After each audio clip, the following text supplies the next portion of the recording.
दोस्तों, भाई बहन के अटूट प्रेम को समर्पित रक्षाबंधन की आप सभी को हार्दिक शुभकामनाएं। जैसे कि आप सभी जानते हैं, भाई बहन के अटूट प्रेम को समर्पित रक्षाबंधन का यह त्यौहार आज पूरे देश में बड़े ही धूमधाम से मनाया जाता है। सुबह से ही सड़कों पर राखी बंधवाए भाई और राखियां और मिठाई लेकर भाइयों के घर जाती बहनों की चहल पहल होती है। लेकिन क्या आप जानते हैं कि इस त्यौहार की शुरुआत सगे भाई बहनों ने नहीं की थी। रक्षाबंधन कब शुरू हुआ, इसे लेकर कोई तारीख तो स्पष्ट नहीं है, लेकिन ऐसा माना जाता है कि इस पर्व की शुरुआत सतयुग में हुई थी, क्योंकि इस त्यौहार से संबंधित कई कथाएं पुराणों में मौजूद है। तो आज मैं उन्हीं में से 5 कथाएं आप लोगों के लिए लेकर आई हूं। तो आप सभी से विनम्र निवेदन है कि मेरी यह वीडियो अंत तक ज़रूर देखना। दोस्तों, पहली कथा है राजा बलि और माता लक्ष्मी की। राजा बलि बहुत दानी राजा थे और भगवान विष्णु के अनन्य भक्त भी थे। एक बार उन्होंने यज्ञ का आयोजन किया। इसी दौरान उनकी परीक्षा लेने के लिए भगवान विष्णु वामना अवतार लेकर आए और दान में राजा बलि से 3 पग भूमि देने के लिए कहा, लेकिन उन्होंने 2 पग में ही पूरी पृथ्वी और आकाश नाप लिया।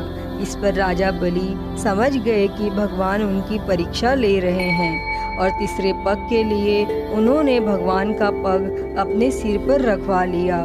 फिर उन्होंने भगवान से याचना की कि अब तो मेरा सब कुछ चला ही गया है, प्रभु आप मेरी विनती स्वीकारें और मेरे साथ पाताल में चलकर रहें। भगवान ने भक्त की बात मान ली और बैकुंठ छोड़कर पाताल चले गए। और उधर माता लक्ष्मी परेशान हो गईं। उन्होंने फिर एक लीला रची और गरीब महिला बनकर राजा बलि के सामने पहुंची और राजा बलि को राखी बांधी। बलि ने कहा कि मेरे पास तो आपको देने के लिए कुछ भी नहीं है। तब इस पर माता लक्ष्मी अपने असली रूप में आ गईं और उन्होंने कहा कि आपके पास तो साक्षात भगवान हैं, मुझे वही चाहिए, मैं उन्हें ही लेने आई हूँ। इस पर बलि ने भगवान विष्णु को माता लक्ष्मी के साथ जाने दिया और जाते समय भगवान विष्णु ने राजा बलि को वरदान दिया कि वह हर साल 4 महीने पाताल में ही निवास करेंगे। दोस्तों, और यह 4 महीना चतुर्मास के रूप में जाना जाता है, जो देवशयनी एकादशी से लेकर देवउठनी एकादशी तक होता है। दूसरी कथा है भगवान श्री कृष्ण और द्रौपदी की। राखी से जुड़ी एक सुंदर घटना का उल्लेख महाभारत में भी मिलता है। सुंदर इसीलिए क्योंकि यह घटना दर्शाती है कि भाई बहन के स्नेह के लिए उनका सगा होना जरूरी नहीं है। कथा यह है कि जब युधिष्ठिर इंद्रप्रस्थ में राजसूय यज्ञ कर रहे थे, उस समय सभा में शिशुपाल भी मौजूद था। शिशुपाल ने भगवान श्री कृष्ण का अपमान किया तो उन्होंने अपने सुदर्शन चक्र से उसका वध कर दिया और लौटते हुए सुदर्शन चक्र से भगवान की छोटी उंगली थोड़ी सी कट गई और रक्त बहने लगा। और यह देखकर द्रौपदी आगे आई और उन्होंने अपने साड़ी का पल्लू फाड़कर श्री कृष्ण की उंगली पर लपेट दिया। और इसी समय भगवान श्री कृष्ण ने द्रौपदी को वचन दिया कि वह एक एक धागे का ऋण अवश्य चुकाएंगे।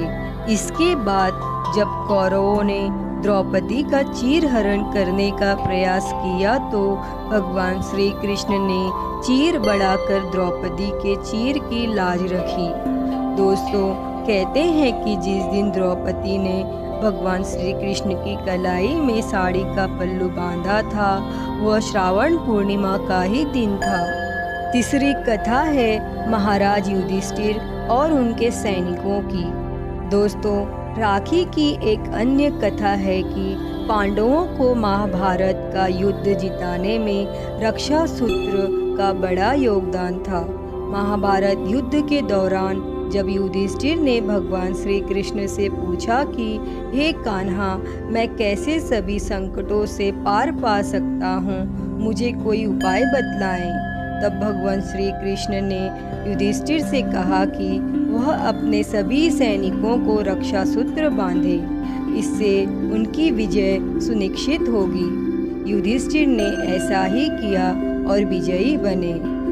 दोस्तों, यह घटना भी सावन महीने की पूर्णिमा तिथि पर घटित हुई ऐसा माना जाता है और तभी से इस दिन पवित्र रक्षा सूत्र बांधा जाता है और इसीलिए सैनिकों को इस दिन राखी बांधी जाती है। चौथी कथा है इंद्रदेव और उनकी पत्नी सची की। दोस्तों, भविष्य पुराण में एक कथा है कि वृत्रासुर से युद्ध में देवराज इंद्र की रक्षा के लिए इंद्राणी सची ने अपने तपोबल से एक रक्षा सूत्र तैयार किया और श्रावण पूर्णिमा के दिन इंद्र की कलाई में बांध दी और इसी रक्षा सूत्र ने देवराज इंद्र की रक्षा की और वह युद्ध में विजयी हुए। यह घटना भी सतयुग में ही हुई थी। दोस्तों, पांचवी और आखिरी कहानी राखी की एक ऐसी भी है। कहा जाता है कि सिकंदर पूरे विश्व को फतह करने निकला और भारत आ पहुंचा और यहाँ उसका सामना भारतीय राजा पुरु से हुआ। राजा पुरु बहुत ही वीर और बलशाली राजा थे। उन्होंने युद्ध में सिकंदर को धूल चटा दी। इसी दौरान सिकंदर की पत्नी को भारतीय त्योहार रक्षाबंधन के बारे में पता चला। तब उन्होंने अपने पति सिकंदर की जान बख्शने के लिए राजा पुरु को एक राखी भेजी। पुरु आश्चर्य में पड़ गए, लेकिन राखी के धागों का सम्मान करते हुए उन्होंने युद्ध के दौरान जब सिकंदर पर वार करने के लिए अपना हाथ उठाया तो राखी को देखकर ठिठक गए और बाद में बंदी बना लिए गए। और दूसरी ओर बंदी बने पुरु की कलाई में राखी को देखकर सिकंदर ने भी अपना बड़ा दिल दिखाया और पुरु को उनका राज्य वापस कर दिया। तो दोस्तों, यह थी रक्षाबंधन से जुड़ी हुई भिन्न भिन्न प्रकार की प्रचलित पौराणिक कथाएं। अगर आप सभी को यह वीडियो अच्छी लगी हो तो प्लीज़ लाइक करें, शेयर करें, कमेंट करें और मेरे चैनल को सब्सक्राइब कर नोटिफिकेशन बेल को ज़रूर ऑन कर लें। हर हर महादेव। धन्यवाद।